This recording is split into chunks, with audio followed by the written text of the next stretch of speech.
Hello friends, വള്ളുവനാടൻ ഫാമിലിയിലേക്ക് എല്ലാവർക്കും സ്വാഗതം. അപ്പോൾ മലയ്ക്ക് പോണ തലേ ദിവസം നമ്മുടെ അവിടെയുള്ള അമ്പലങ്ങളൊക്കെ തൊഴാൻ പോവുകയാണ് കേട്ടോ. നമ്മൾ കൊല്ലം അങ്ങനെയാണ്.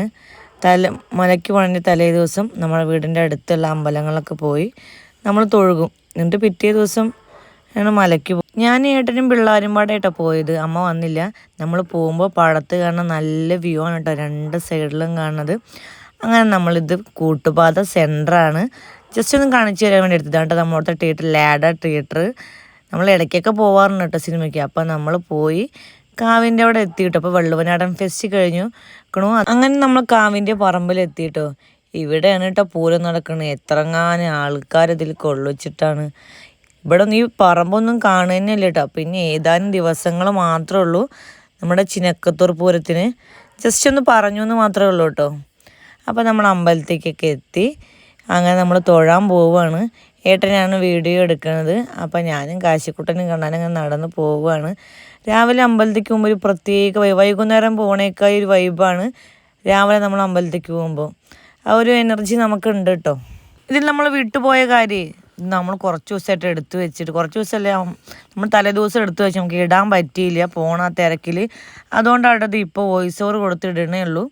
അപ്പോൾ നമ്മൾ അമ്പലത്തിലൊക്കെ എത്തി വഴിപാട് കൊണ്ടൊരു പോയി നമ്മൾ വഴിപാടൊക്കെ കഴിക്കുകയാണ് കേട്ടോ. പുഷ്പാഞ്ജലിയും പായസമൊക്കെ കഴിച്ചു. കാശിക്കുട്ടന് പായസം വേണോ എന്ന് പറഞ്ഞിട്ട് പായസമൊക്കെ കഴിച്ചു നമ്മൾ. അങ്ങനെ വഴിപാടിനൊക്കെ കൊടുത്തു.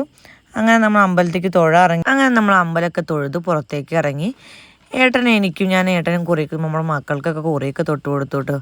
അത് കഴിഞ്ഞ് നേരെ നമ്മൾ പ്രദക്ഷിണമൊക്കെ വെച്ച് നേരെ നമ്മൾ തൊഴുതു. ഒന്നും കൂടി ഫ്രണ്ട് ചെന്ന് നന്നായി തൊഴുതു കേട്ടോ. അത് കഴിഞ്ഞ് നേരെ നമ്മൾ അവിടെ കുതിരയുടെ തലയൊക്കെ നമ്മൾ തൊഴുതു കേട്ടോ. അവിടെ നിന്ന് നേരെ നമ്മൾ കാവും കുളത്തേക്ക് പോയി. കുറച്ച് നേരം പിള്ളേർക്ക് മീനൊക്കെ കാണിച്ചു കൊടുത്ത് നമ്മൾ കുറച്ച് നേരം അവിടെ നിന്നു കേട്ടോ. ആ ഒരു വൈബ് എന്ന് പറയുന്നത് പ്രത്യേക തരം വൈബ് തന്നെയാണ്. അവിടെ നിന്ന് നേരെ നമ്മൾ മേലേക്കാവയ്ക്ക് പോയി കേട്ടോ. അപ്പോൾ കണ്ണൻ ആരാ പെട്ടെന്ന് എത്തുക എന്നൊക്കെ പറഞ്ഞിട്ട് എന്നോട് ഇങ്ങനെ ഓരോന്ന് പറയുമ്പോൾ ഞാനും പിള്ളേരിങ്ങനെ ഓടുകയാണ് കേട്ടോ. അങ്ങനെ നമ്മൾ മേലേക്കാവിലൊക്കെ തൊഴുതു വന്നു. പുറത്തൊരു ഗണപതി ക്ഷേത്രമുണ്ട്, അവിടെയും പോയി തൊഴുതു. അപ്പോൾ ഇപ്പോഴത്തെ വീഡിയോഗ്രാഫർ നമ്മുടെ കണ്ണനാണ് കേട്ടോ. അപ്പോൾ അവൻ വീഡിയോ എടുക്കണേ എന്നെ ഏട്ടനും കൂടി. അപ്പോൾ നമ്മൾ വീഡിയോ ഒക്കെ എടുത്തു. അങ്ങനെ നമ്മൾ പുറത്തു കൂടെ ഇങ്ങനെ കുറച്ച് നേരം നടന്നോട്ടെ. പിള്ളേരൊക്കെ ഇവിടെ ഓടിയൊക്കെ കളിച്ചു. അവിടെ നേരെ നമ്മൾ നടക്കുകയാണ് കേട്ടോ. ഇനി അടുത്തൊരു അമ്പലം കൂടി പോവാമെന്ന് പറഞ്ഞിട്ടുണ്ട് ഏട്ടൻ. അതിപ്പോൾ 1-2 അമ്പലമൊക്കെ നമ്മൾ പോയി കേട്ടോ. നമ്മുടെ കാശിക്കുട്ടൻ പിന്നെ കളിപ്പാട്ടം കണ്ടാൽ നിൽക്കില്ല. വേണോ എന്ന് പറയാൻ തുടങ്ങി.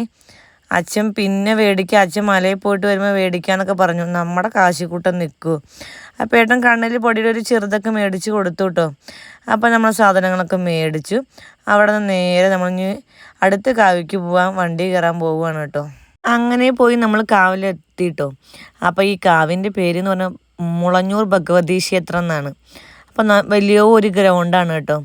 ഒരു 10-45 ഏക്കറിൻ്റെ ഉള്ളിൽ കാടേരിയയിൽ വരുന്ന ഒരു അമ്പലമാണ്. ഇതിൻ്റെ വൈബ് എന്ന് പറഞ്ഞാൽ പ്രത്യേക തരം ഒരു വൈബാണ്. ഒരു കാടിൻ്റെ ഉള്ളൊരു അമ്പലം എന്ന് പറഞ്ഞു കഴിഞ്ഞാൽ അതൊരു പ്രകൃതി രമണീയമായ സ്ഥലം തന്നെ ആയിരിക്കുമല്ലോ. ആ വഴിയൊക്കെ നോക്കി നോക്കും, 2 സൈഡും നല്ല കാടാണ്. അതിൻ്റെ നടുവിലായിട്ടൊരു അമ്പലം.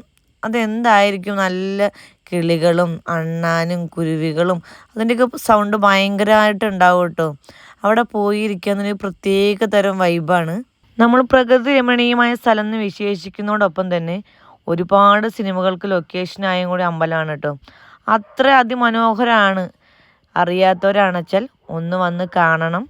അടിപൊളി അമ്പലമാണ്. ആ ഒരു പ്രകൃതി ഭംഗി തന്നെയാണ് അതിൻ്റെ ആ അമ്പലത്തിൻ്റെ ഏറ്റവും വലിയ പ്രത്യേകത. അപ്പോൾ നമ്മൾ അമ്പലം കയറി തൊഴുതൊക്കെ ഇറങ്ങി കേട്ടോ. അപ്പോൾ ഇത് കുളത്തിലേക്ക് പോണ വഴിയാണ്. കുറച്ച് ദൂരം ഇങ്ങനെ സ്റ്റെപ്പൊക്കെ ഇറങ്ങി നടന്ന് പോകണം കേട്ടോ. കണ്ടോ, 2 സൈഡും കാടാണ്. ആ കാടേരിയ എന്ന് പറയുമ്പോൾ അതിൻ്റേതായ ഒരു ചന്തവും സൗന്ദര്യവും ഒക്കെ ഉണ്ടാവുമല്ലോ. നമ്മൾ നേരെ ഇറങ്ങിപ്പോകുന്നത് കാവിൻ്റെ കുളത്തിലേക്കാണ് കേട്ടോ. അവിടെ പോയപ്പോൾ ആൾക്കാർ കുളിക്കുകയാണ്. അതുകൊണ്ട് നമുക്ക് വീഡിയോ എടുക്കാൻ പറ്റിയില്ല കേട്ടോ. പിന്നെ ആൾക്കാരിങ്ങനെ ഫോട്ടോഷൂട്ടിനൊക്കെ വന്നത് അത് നമ്മൾ കാണിക്കണില്ല. ഫോട്ടോഷൂട്ടിനൊക്കെ വന്നത് അതിനൊക്കെ പറ്റി ഭയങ്കര നന്നായിട്ടുള്ള ഒരു ഏരിയയാണ് കേട്ടത്. നമ്മൾ പോയിട്ട് കുറച്ച് ഫോട്ടോസും വീഡിയോസും എന്തായാലും റീലൊക്കെ എടുത്തായിരുന്നു കേട്ടോ. ഇവിടെ ഞാനും മക്കളൊക്കെ പാടാം. നമ്മളത് അപ്ലോഡ് ചെയ്തിട്ടുണ്ട്. കുളത്തിലേക്കൊന്നും ഇറങ്ങാൻ പറ്റിയിട്ട് നമ്മൾ നേരെ തിരിച്ചു കേട്ടോ. ഇനി നേരെ നമ്മൾ വീട്ടിൽ പോവാണ്. അപ്പോൾ നമ്മൾ ഇവിടുത്തെ കാടിൻ്റെ ഭംഗിയൊക്കെ ആസ്വദിച്ചു നേരെ നമ്മളങ്ങനെ വീട്ടിലോട്ട് പോവുകയാണ് കേട്ടോ. അപ്പോൾ പിള്ളേർക്ക് അതിൻ്റെ ഇടയ്ക്ക് ഭക്ഷണം വേണമെന്നൊക്കെ പറഞ്ഞായിരുന്നു. അപ്പോൾ കുറച്ച് അങ്ങോട്ട് എത്തട്ടെ എന്ന് പറഞ്ഞിട്ടോ. ഈ രണ്ട് സൈഡും കാടിൻ്റെ ഏരിയ ആയതുകൊണ്ടേ ഭയങ്കര സൗണ്ടാണ് കേട്ടോ. കിളികളുടെ അണ്ണാൻ്റെയൊക്കെ ഭയങ്കര സൗണ്ടാണ്.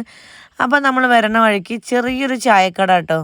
നമുക്ക് ഇങ്ങനെയൊക്കെ ഇരുന്ന് ഭക്ഷണം കഴിക്കാനും ഇഷ്ടം. നമ്മൾ വലിയ സ്റ്റാർ ഹോട്ടലിലൊന്നും പോയി ഭക്ഷണം കഴിക്കാത്ത ആൾക്കാരാണ്. അപ്പോൾ നമ്മൾ പിള്ളേർക്ക് ഭക്ഷണം മേടിച്ചു കൊടുത്തു. അപ്പോൾ ഇന്നത്തെ വീഡിയോ ഇത്രയേ ഉള്ളൂ. Tata, bye bye, see U.